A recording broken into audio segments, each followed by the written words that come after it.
I'm Dr. Harrison Davis. And I'm Dr. Aisha Dickerson. And you're listening to Two Therapists and a Microphone. Hey guys, I want to welcome you to the second episode of Two Therapists and a Microphone. And today we're going to talk about an important topic, a sensitive topic that a lot of people don't like to talk about, and that is suicide. But let me tell you why we're talking about suicide today.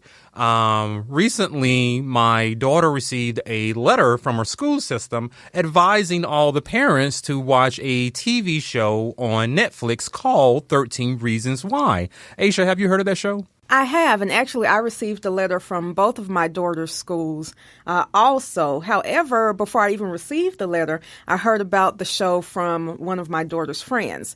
She was having a sleepover, 5 girls ages 11 to 13, and one of the girls had her cell phone out and watching Netflix. I asked her what she was watching, and she said a show called 13 Reasons Why. Well, since I wasn't familiar with it and she was in my home, I immediately started to do some research and just decided. I told her, maybe you want to wait to watch that until you get home and watch it with your mom. I can't tell you what to watch when you're not in my home. But right now, plus we're out of sleepover. Let's do some other things. Gotcha. So a few weeks after that, I also received a letter from the school telling me more about watch out for these things with their children. They've probably heard about the show from their friends, which, by then I had their real world experience of hearing about the show from their friends.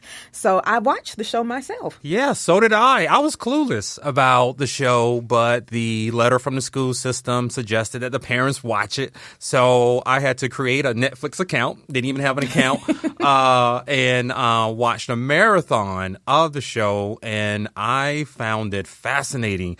I, too, didn't believe the show was for children. It was TVMA. It's for adults. It was very brutal, and some of its depictions of high school life and some of the realities with some of those complicated relationships that kids have. However, I thought it brought up an important topic for us to talk about, and there was a buzz around suicide after that. So today, I want us to continue that conversation that started with the buzz that was created with 13 Reasons Why. And today we have 2 guests in our studio to talk about their involvement with suicide prevention and to educate us on some of the issues surrounding suicide. So one of our guests is Dr. Mahalet Ndali. She's a licensed psychologist and has served as the Suicide Prevention Coordinator at Emory's Counseling and Psychological Services since 2012. In this role, she provides mental health services for students in community education on mental health. Dr. Ndali has a bachelor's degree in psychology, master's degree in community counseling, and a doctoral degree in counseling psychology. Prior to Emory, she worked at the Georgia Tech Student Counseling Center for 4 years as a staff psychologist. She was the outreach coordinator at Tech for 2 of those years. In her counseling work, Dr. Ndali starts with a foundational behavioral and multicultural framework. She especially appreciates working with individuals facing concerns associated with anxiety, trauma, acculturation, identity development, minority status, and interpersonal concerns. Thanks for joining us today, Dr. Ndali. Thank you for having me. I'm happy to be here. So, Dr. Ndali, tell us about what you do at Emory University. Sure. So in my role as suicide prevention coordinator, it's a dual appointment, essentially, meaning on the one hand, it's a lot of clinical work that I do with students, individual couples, group work, but also I spend a lot of time out on the larger campus having these exact conversations that we're about to have with a larger Emory community, as many people are willing to be with us and do this with us, because this is a topic that's not talked about. It impacts all kinds of people across all walks of life. It knows no limits. No limits whatsoever. And there are a lot of misconceptions about suicide and around what causes this, why does this happen, all kinds of things that hopefully we'll get into today. And my role is to help raise awareness around mental health concerns, destigmatize help seeking, when somebody is having difficulties, hopefully sooner than later, before they reach to a space of having thoughts of suicide. Gotcha. And then also what to do if you're worried about somebody that you think might be having thoughts of suicide. Gotcha. So we're going to touch on all of that. So tell us, it sounds like you are a resource to the community, the students, the faculty, the staff, even the surrounding community. What are you seeing now as far as trends with suicide prevention and suicide interventions? I think the biggest thing is destigmatizing mental health concerns. So the old narrative of it means you're crazy, it means, that it's something to be ashamed of. I think there's a narrative, especially on university campuses, for students of effortless perfection. Meaning I have to have everything together and it should come easy and I have to look like this is natural rather than accomplishments come through hard work. Gotcha. And so when people are struggling to try and pursue these goals and dreams that they have, and it doesn't come automatically, there's a perception again of what's wrong with me versus that's natural. So it sounds like for some of the students, there's this desire to ignore complications within them, to try to avoid distractions. Gotcha. And even if those distractions are coming from within them, there's a trend to ignore some of those issues. To ignore it, to minimize it, or at times, maybe I just work harder and suppress it, right? Gotcha. Not and attend then it's going to go away. And it'll go away. Gotcha. Because I don't know what to do about it. So what are those more significant issues that you believe college students in particular are trying to avoid concerning mental health issues? Number one thing that brings students to counseling centers, this is from polls of counseling centers across the country, depression and anxiety and stress are the top 3 reasons that students report coming in for. Gotcha. And it's interesting that we're now even at a point where some of this prevention work of destigmatizing mental health concerns is working because people are coming in self-identifying as I'm anxious, I am depressed, and not afraid to use those words.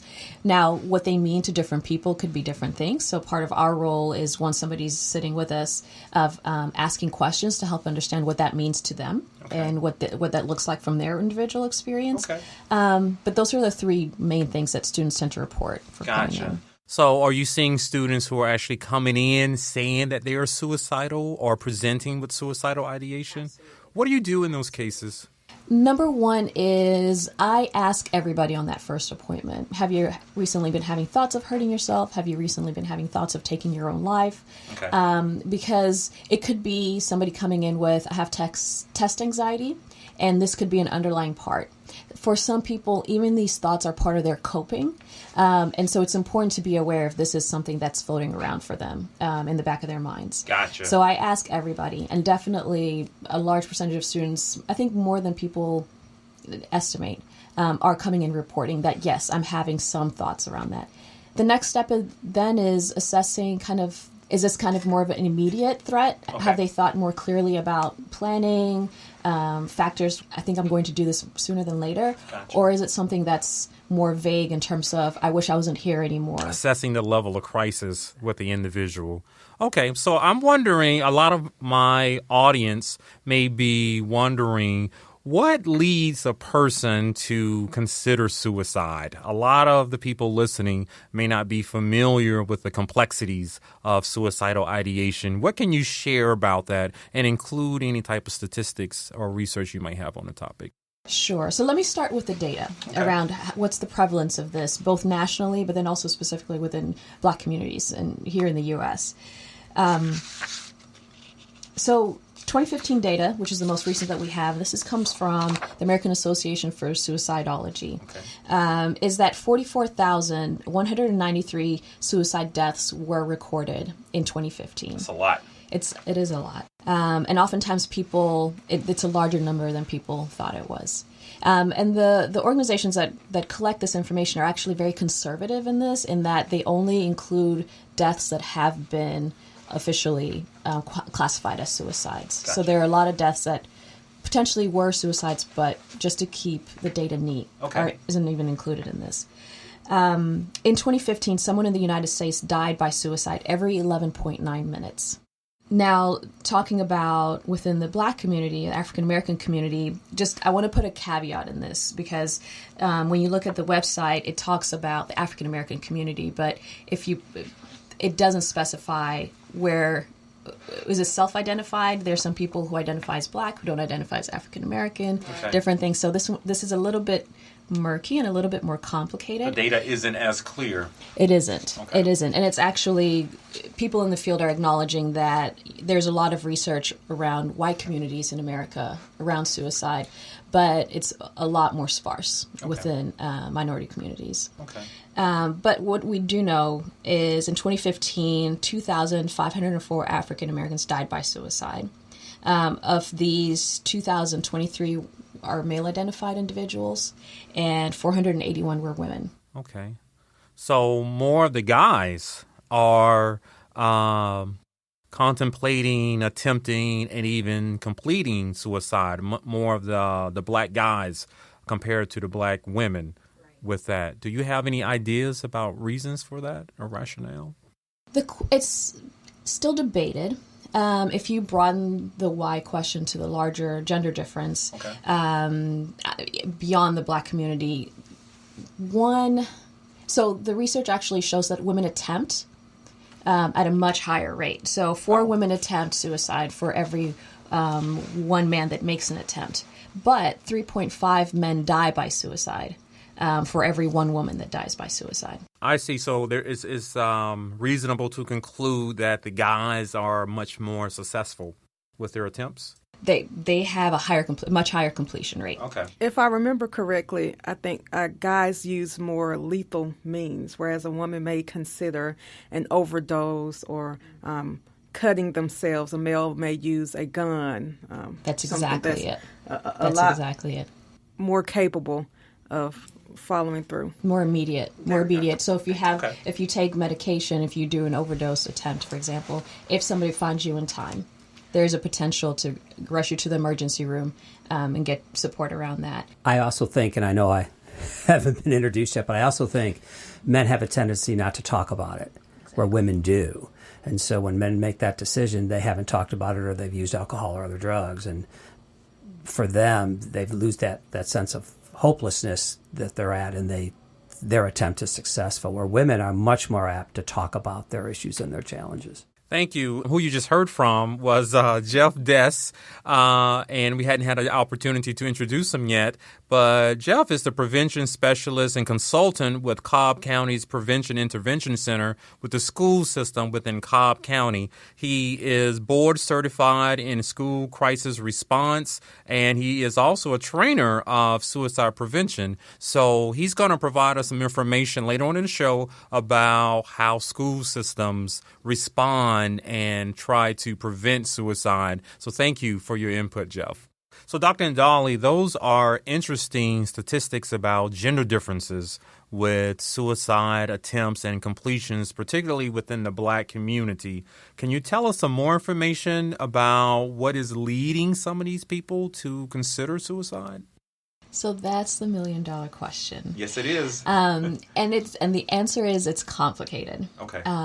The one thing within the suicide prevention community, I think one piece of information that we really want to have out there is that the vast majority of people who contemplate suicide, if you look at the research, it varies. It could be anywhere from 60%, some findings are that's what they're getting, up to 90% of individuals who complete suicide have a diagnosable mental health condition at the time of their death. I see. Meaning things like mood disorders, depression, bipolar disorder, anxiety disorders, substance abuse disorders, addictions, borderline personality disorder. And what that means is these thoughts of suicide often are a symptom of this treatable mental health condition, for the most part, treatable mental health condition, right? And so it's, this is kind of the question that everybody asks. Somebody just has a breakup and then they make a suicide attempt, or somebody loses their job and they make a suicide attempt. What is it that is causing this person who just went through this thing to make this attempt or take their own life when there are these 5 other individuals who've gone through the exact same thing and they're not doing this? They're not trying to end their life. What is that difference? And consistently what it goes back to is this underlying mental health condition. When you have this diagnosis, when you're dealing with things like depression, anxiety, addiction, your ability to problem solve, tolerate life stressors is diminished. So you don't have the resources at the same level to be able to cope, It's like to you're think vulnerable. through it. You're more vulnerable. That's exactly right. And if you're able to get treatment for these conditions, then it builds your resiliency to be able to deal with all of these other life stressors. I see. So that explains why you put some focus on mental health education to eliminate the stigma. Because if we can catch some of these individuals, combat some of these mental health problems, we can avoid suicides. We can prevent more suicides. Gotcha. That is very good. So tell the audience, what are some things that they need to pay attention to or notice within a friend, a loved one, in order to make a decision about approaching someone to seek out help for them? Sure. So the biggest thing that you want to pay attention to is a change in the person's behavior, in how they're getting through life, right? So things you want to look out for is somebody isolating. Is somebody sleeping more, sleeping less or less than they used to? Okay. Things like appetite changes. Are they eating suddenly more? Because that's another coping strategy, right? Or for some people, when they're going through things, they're not eating as much. So number one, just noticing some changes in behavior that may just indicate they're under stress. Under stress. Okay. Factors, what are they going through? So external factors that are impacting them. Job losses, relationship changes, life stresses, Some type of circumstantial situation Right. has changed for them. for them. Okay. And then you also want to look at their language. You all mentioned 13 Reasons Why. Yeah. Within the suicide prevention community, it's a love-hate relationship with this show. And we could talk more about that if you'd like. However, in watching the episode where Hannah is talking to the school counselor, she's remember exhibiting very classic suicidal language, feeling hopeless, feeling like I just want things to stop, I just want things to just go away, Actually seeking help. seeking help, Yeah. which doesn't always happen either, right? In terms of professional help. In Gotcha. fact, part of the reason I do so much community education is because somebody who's having these experiences is much more likely to go to someone that they love and trust. Okay. So friends, significant others, siblings, family, and 95% of people who die by suicide have communicated these thoughts to somebody within 2 weeks of their death. So we need to pay attention to some words, some language, some themes within the dialogue from some of these individuals. What might we hear from these individuals? Things like, I'm tired of everything. Okay. I can't take this anymore. I don't want to be here anymore. As if they've reached their limit. Reaching a limit, feeling like a burden. Hannah talks about that in the TV show of, feeling like a burden to her parents. Maybe if I'm not around, everybody else can just go on. I'm dragging everybody down with me. So losing their future orientation, basically. As if there is no future for them. And they're indicating that subtly sometimes with their words, like saying, you don't have to worry about that in the future. You don't have to worry about me in the future. Okay, that's a little scary to hear a friend or loved one who's going through a stressful time period. We all know people who are experiencing some stress, but to hear them talk about, you don't have to worry about me in the future. Aisha, have you heard anything like that? I have. I've worked with a lot of clients who are basically to the point where they're saying, I don't plan to deal with this stress. And you're thinking, I know a lot of people when they hear that, they're thinking, okay, they're going to let it go. But what it is because I don't plan to be here. So, sometimes people have made that decision, and talking to them, if you know what to look for, you know what to listen for, you can help them. Yeah, it's so easy to minimize it when we hear something like that from somebody because we don't want to believe that they're actually suicidal. And for many people, that's not a thought that we tend to have. So I'm glad that you're giving us some guidelines or some things to look out for. Any other things that you believe we can look out for? There's also this thing that can happen where once somebody has made that decision to, I'm going to take my life in the near future, their mood suddenly improves. And so you've noticed that they're really depressed or really down and not functioning at the same level. And with that decision, there's a relief that sometimes comes with having made that decision. And suddenly they're more upbeat, they're happier. And so that's an indication if there's this drastic change where you're not seeing where is this coming from, what shifted for them that they suddenly feel better. I see. I think it's important to ask questions at that point. Got it. Another thing is what people call taking care of affairs, giving away valuable objects. So I want you to have this thing that means so much to me. You mean a lot to me, so I want you to have it. When it feels completely out of the blue. Why are you doing this now, especially if this means so much to you? Saying goodbye, calling or going in person to have a conversation around, I just want you to know how much you mean to me, what an impact you've had on my life. And again, there's no context of why this conversation is happening. Gotcha. Then it's important to ask questions about that. Thank you, Dr. Ndali, for that information. It's very helpful to help us understand what to look out for. And you mentioned a TV show that we talked about at the beginning of today's episode, 13 Reasons Why, and I took a look at it, and it highlighted the life of high schoolers, high school teenagers, and some of their drama, and how they can experience stress. And with that particular show, it eventually led to the suicide completion with one of the characters. So now I want us to talk about, what happens in the school system. When there is a suicidal student, what type of resources are there? So the second guest that we have today is Jeff Dess. Jeff is a prevention specialist and consultant with Cobb County's Prevention and Intervention Center. He works for Cobb County School Systems, and he provides resources and training on suicide prevention, suicide awareness. He is a certified trainer in suicide prevention. He is board certified in school crisis response. And so he's going to talk to us a little bit about what the school system can do and the type of resources that they can provide. Jeff, welcome to the show. It's a pleasure to be here, Harrison. So tell us a little bit about what you do at the Cobb County School System. So our department, the Prevention Intervention Center, I'm the coordinator of that department, and we do violence and drug prevention and crisis response for the district. We do youth leadership. We do programs for parents, for students, for our faculty. We work K-12. And so it really depends on the need of each particular school. So I view each particular school as its own separate entity. They're their own family. Gotcha. And so depending on their needs is what we will provide.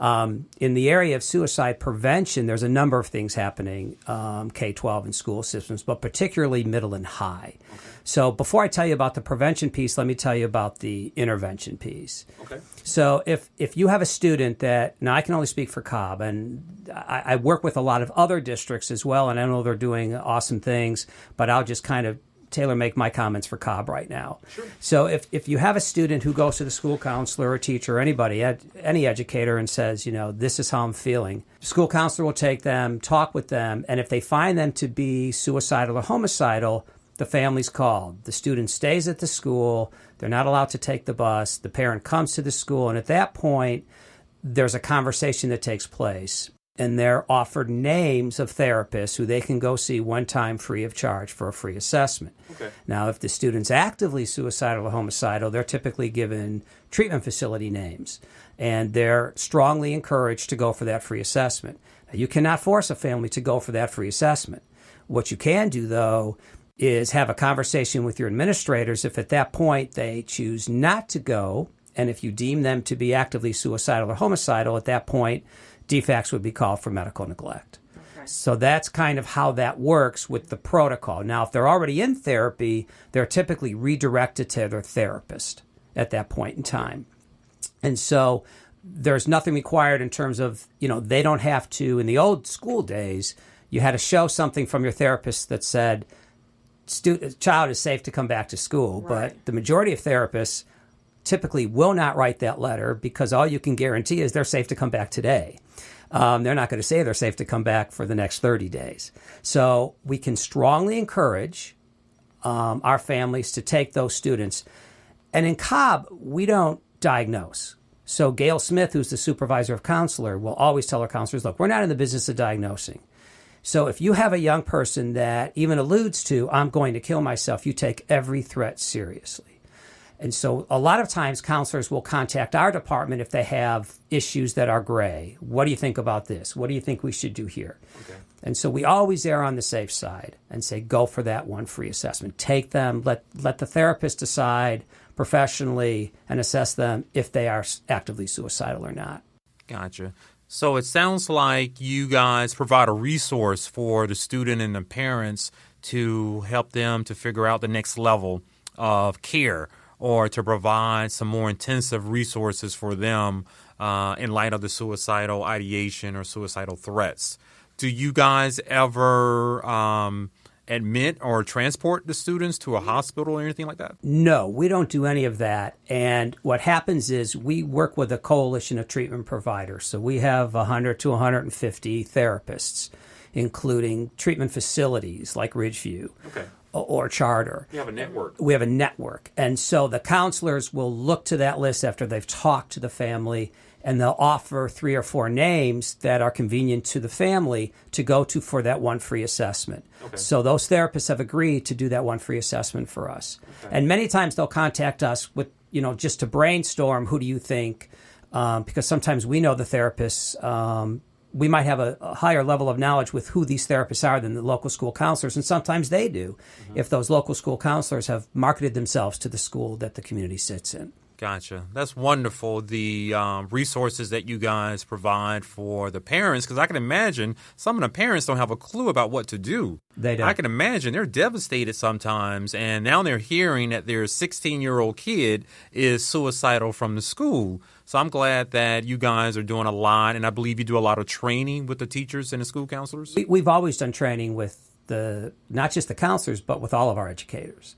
And so since the flat law came into being, which basically states that you have to do ABC now, so they want all certified employees to be exposed to suicide awareness, suicide prevention, what to do if there's a suicide. Good. So every single year, it's annual. Every single year, all faculties in our district will watch a video, or they can have us come into their school and present to them, depending on their comfort level, which goes over signs and symptoms, what to look for, K-12, and then what to do if you actually have a suicidal student. Okay. So that's the policy and intervention piece. The prevention piece, there's a number of youth leadership that's offered.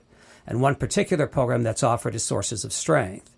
Because the research, it's a suicide prevention program, but the real research to Sources of Strength talks about building those relationships with the adults in the building, connecting them. And what we found that if you're more connected, you're more apt to, if you are feeling suicidal, to go talk to somebody.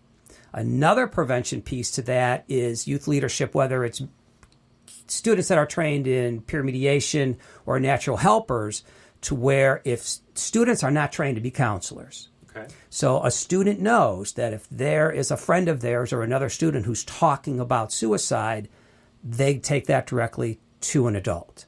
And so they offer the student, look, if you don't want to go yourself, we'll come with you. Or I'll go by myself. But either way, I've got to get this message to an adult who has that level of training, who can do something. So it sounds like you guys created some extra layers of awareness. Correct. And people who can actually do something. Correct. When they hear some of these things. The postvention piece is the crisis response. Yeah. So we have a team in the district that goes through training. So many of our, lots of our team members have already been through FEMA and GMA and all kinds of, we went through NOVA training, all kinds of training that they've had. And so when there's a crisis in the district, whether it's a suicide, a homicide, whether it's an accident, whatever it might be, we have our crisis response team by areas. Okay. And so we will send out a text, they will go to the school, and then our team is there for as long as the school is needed. So I did have more questions about the prevention part of that Sure. in the school systems. Just again, thinking back to the TV show as a therapist, what I focused on most probably was the counselor. Yes. And how we know that children spend the majority of their awake hours in the schools. So a lot of times if you're going to find out that a student or that your child is suicidal, it's going to be from something that you heard in the school. Correct. At the same time, when we think of, or I won't say we, when I think about school counselors, I think about They're doing things concerning going to college, the DARE program. When do they actually have time? Maybe sitting in classrooms, being a substitute sometimes. When do they have the time to actually sit and talk to these students about if they're suicidal or if they're having issues? I know one of the episodes towards the end, when Hannah goes and talks to the counselor, you can see that he's very distracted. His phone is ringing, his cell phone is ringing. He's got all these papers on his desk, and that's how I remember my high school school counselor also. So when do they have the time to do that? So let's go back to the episode of 13 Reasons. Okay. To know that in just about any movie you see, how school counselors are depicted is just horrifying Right. to me. Because they do such an awesome job because they have 400 to 500 kids That's true. on their caseload. So counselors have had to get creative, particularly on the high school level. Mm-hmm. So within their departments, some high schools will have a person on call. And so let's say if I was in a high school, Jeff, you're going to be on call Monday through Friday. We're going to take all of your other responsibilities for that week, but you're just on call for that week. That's great. Some departments create a different way to see those kids. Sometimes there's just a little piece of paper that might say, schedule a meeting. Here's the times we're available. But if it's an ASAP, we will find somebody to talk to you now. Part of the challenge with kids and students is many of them won't go to the counselor. They're not going to the counselor. So they'll talk to their friends, which is why it's so important to train the kids and raise that level of awareness with the students so the students can report. What we're seeing is many times, I love what you said, Dr. and Dolly, about giving away possessions, the talking about certain things, all of a sudden feeling like you're down and then having that next day where you're just up because you've already made that decision. We know that part of the answer lies with the students because kids go to kids before they go to adults, which is why you have to build that climate and have those strategies in place. The challenge is that we have students that might say, I did poorly on a test, I'm going to kill myself. Well, from an adult perspective, we take that very seriously. From a kid perspective, many of them do not, because they see on social media, they talk with their friends, and they might hear this from a friend twice a week.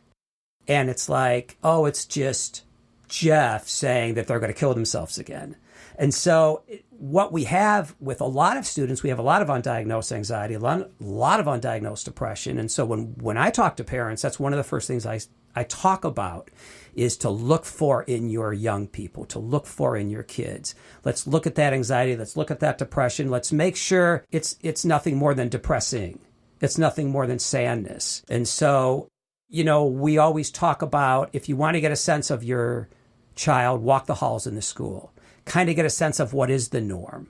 Because it is hard with signs and symptoms, because some of the same signs and symptoms for suicide is for drug use, is for depression, could even be some of those same things for ADD. So you have to kind of look outside that norm and say, okay, yeah, the grades are dropping fine, and yeah, he just gave his guitar away, and yeah, they're a little bit more disheveled than most of the kids walking the halls, and yeah, they're drinking a little bit more. Let's start putting this together, or they're angry.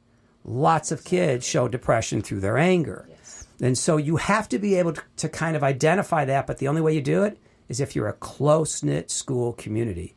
And a school is only as effective as the community it sits in. So you have to partner with those parents and break out of that shame when it comes to mental health and say, we need to have a courageous conversation, not just about suicide, but about all the emotional social issues. Because that's as important. Because if you have a young person who is unstable emotionally or socially, that does impact academic performance. So that's what we have to do. The show does highlight a lot of very real negative situations that teens face in school, and as you said, on social media, like the bullying, and there was the issue, right, rumors, and rape and gossiping. Yes. So we know that. Are we talking about young people or adults now? Both. Everybody. Okay. Right. Okay. Yes. So, people can be very mean trolls Yes. on social media. Yes. But a lot of times, just like in the show, in real life, people can play those things down. Boys are just being boys.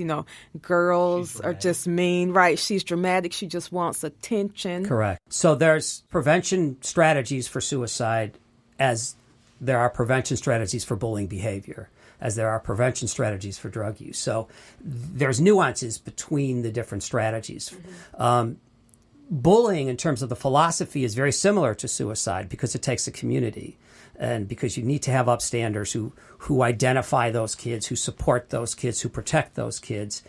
And it's the same thing, and they have to report. Right. You have to have students who report that, you know what, I'm very concerned about my friend.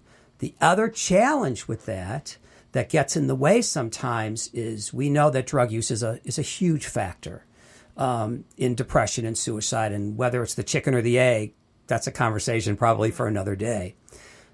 But it's really important to note that many times kids won't go to the counselor to share that they're concerned about their friend because they're using, because many times those friends are using as much or more, so they don't understand that picture. So a lot of times they don't report the friend because they're afraid of losing that friendship. And we always let them know, I'd rather have you lose the friendship than lose the friend.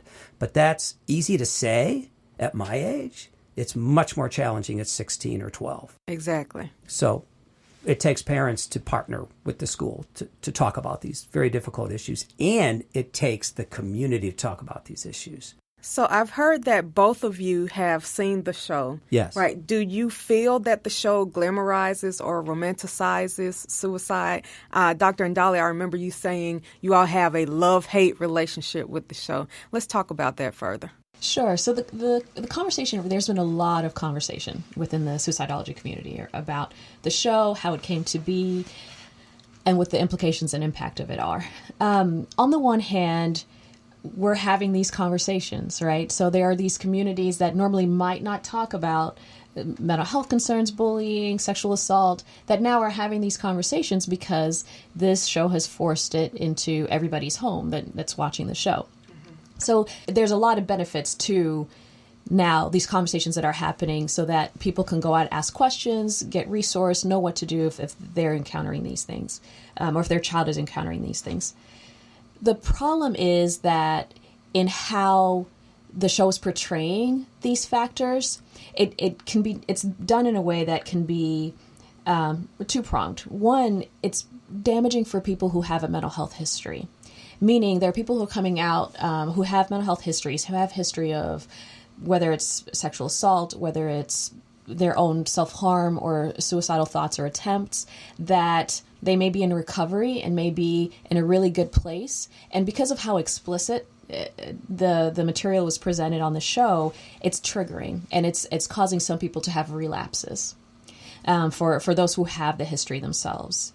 And so I would definitely encourage anybody that has any history of this kind of things that you protect yourself and shelter yourself. You don't want to go back to that space, and there's a potential that you could. Mm-hmm. The other problem that's happening is, again, in how explicitly this material is presented, it's also causing, to some degree, at least that's the preliminary kind of conversations with kids is showing, that it's contributing to almost a desensitization to this. So rather than acknowledging it for how horrible, like for example, the explicit depiction of the sexual assault. This is a terrible, horrible thing. This is a very damaging thing. And students have been noticed to be talking about it in almost a callous, like, well, that's just the way it is. That's just almost normal. Wow. And so we're not having that wanted effect of, oh, this is terrible, this is bad, and kind of this, you want them to recoil at something like that. Absolutely. Right? So that's the other side of it. What about you, Jeff? Well, in speaking for myself, I will say that some of the positive impact that it's had is kids are learning that words do hurt, because a lot of what happened revolved around bullying behavior and insensitivity, taking out the felonies that we saw. Right. But so words do hurt. I agree, it's a catalyst for conversation, and there has been a lot of conversation. I also agree on the fact that kids are so desensitized. I mean, incredibly desensitized. But that's just not from 13 Reasons. I could pick several music genres or different things, and we can have another show on that. But they are very desensitized, because when I talk to kids, and I talk to a lot of young people about this show, even when they were talking about her cutting herself in the bathtub, it was like we could have been talking about the weather or the Brave score. And so that made me just sad. That's just tragic. As if they were already used to it. That is correct. Gotcha. Yeah, I saw a friend of mine just sent me an Instagram where they were, self-injuring themselves kind of thing. Okay. I would have loved to seen the show's producers take a look at what they did, and I wish each episode could have had a 3-minute debrief, a debrief where they went over some of those hot topics that they talked about and what could you do differently. Gotcha. Giving some resources, those kinds of things. Now there's guidebooks, but the guidebooks came too late. The guidebooks that so many organizations and people put out, it's just too late. I wish that they would have taken and put more thought into being proactive and positive and the prevention piece, which when you read the author's articles, that's what he really wanted the book to be. He wanted the book to be preventative in nature, and the book had a different ending than 13 Reasons did, because in 13 Reasons, you believe that she overdosed. And the book alludes to, well, now they're not sure if she overdosed. Maybe she did this or that, because the whole part of the book was about preventing it, but at the last minute that was changed to have it completed to be more real. And so I think that there are some positive things that came out of it, and I totally agree with how it can re-victimize people and put people in a bad space, which is why we're not a big believer in one-shots. Let's do an assembly program on suicide. Let's announce the death that somebody suicided over the intercom at the school, because you don't know the dynamics of everybody you're reaching. And so it's great to do a one-shot and raise the level of awareness and have kids cry about what they see. If the one-shot's part of a much larger continuum of care and strategies, fine. But if it's the only thing you're going to do, you have 400 kids walking out of that assembly that you don't know how they're being impacted, and they're going now to math class. So I totally agree with that as well.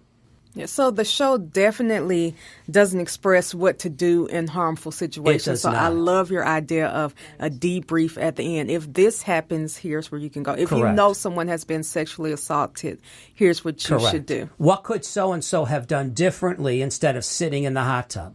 What can so-and-so have done differently to get their point across as opposed to using embarrassing, humiliating, shameful words? I just think and that could be done in 3-4 minutes, and that could have been an easy thing to do. What a learning tool. What a piece of information, knowing of who their target audience was. Mm-hmm. I wish they had you on hand, Jeff.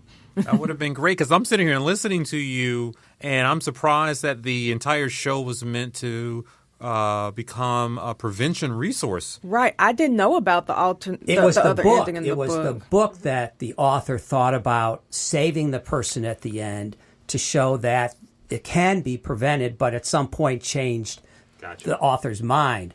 But knowing that it was, who was it, Selena Gomez, that was one of that produced the show. Yeah, I'm thinking, that's her target audience. Why wasn't that idea brought up? If you want to do that and be a catalyst and care so much, why not have some of those debriefs at the end of each and every show and resource numbers for young people? Gotcha. So talking about saving lives, what I would love to hear you guys provide us with some suggestions, just some quick bullet points for individuals who suspect a friend or family member may be a little bit suicidal, and what can they actually do? Any type of resources you can provide? Ask the question. Exactly. That is the number one thing to do, as challenging and as difficult as that is. Ask the question and be direct. So what I'm hearing you say is, are you thinking about killing yourself? Are you thinking about taking your life? Be very direct, ask the question, and if you can't ask that question, go to somebody else who can ask that question. But don't avoid it. Don't avoid it, 100%. Be very direct. Show concern. Come from a place of worry and concern and care, and come with your resources in hand, so that if the person says, yes, these are things that have been going through my mind, let's go talk to somebody right now. Let's call somebody right now. And there are 2 resources for parents, more global than just suicide. But there is a suicide hotline that they could find on our site as well, that the state has. And what they do is they'll send mobile teams out to the schools, regardless of where you are. So if it's Gwinnett, if it's Cherokee, whoever it is, if you call that hotline, That hotline will then connect with a mobile unit. That mobile unit is sent to the school. The second thing is, if you want to know what's happening in your school community, you can go to the Georgia Health Survey 2.0. The Georgia Health Survey is the state survey that students are given that identify everything from bullying behavior to drug use. Do you feel safe? It's a self-report inventory, suicidal ideation, all of those things. And a parent can put in their school, elementary, middle, and high, and get some data on what's happening in their school. Now, mind you, it is self-reported, but it gives you at least a foundation to begin finding out what's happening at your school. A couple things also about if you are talking with somebody, focus on how they're feeling.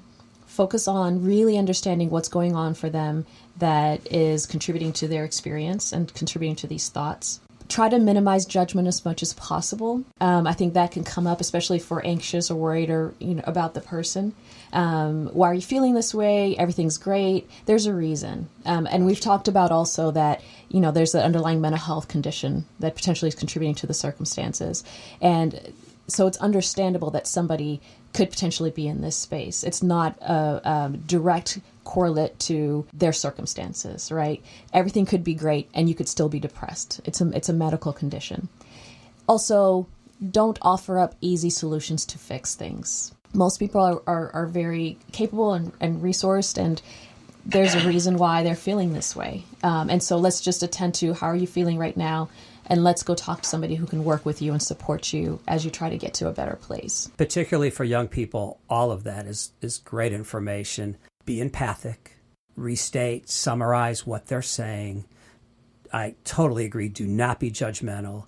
This is the time where you're really going to be their friend, whether you're their friend or not. You're going to walk with them. You're going to be with them. If they're afraid to go to that counselor by themselves, you go with them. But always get to an adult that you trust to get them the help that they need. Find resources. Thank you. Anyone could be struggling with suicide, and we can all help prevent suicide. One great resource is the National Suicide Prevention Lifeline. This lifeline provides 24/7 free and confidential support for people in distress, prevention and crisis resources for you or your loved ones, and best practices for professionals. That phone number is 1-800-273-8255. Again, the phone number for the National Suicide Prevention Lifeline is 1-800-273-8255. And I will also give our website where they can find the suicide hotline number for schools. Okay. That's www.cobbk12.org/central office/prevention intervention. Or they can just Google prevention intervention Cobb County Schools. And on the home page, there's the hotline for suicide prevention, and there's also the hotline for bullying as well that's run by the state. So thank you guys to our great guests today, Dr. Ndali from Emory University and Jeff Dess from Cobb County Schools as the prevention intervention specialist there at Cobb County School District. You guys provided us with some wonderful information and some great resources. So I want to thank you guys for listening to today's episode about suicide and the Netflix show 13 Reasons Why. You can check us out at www.2therapists, that's TWO therapists with an S.com, or link up with us on Facebook.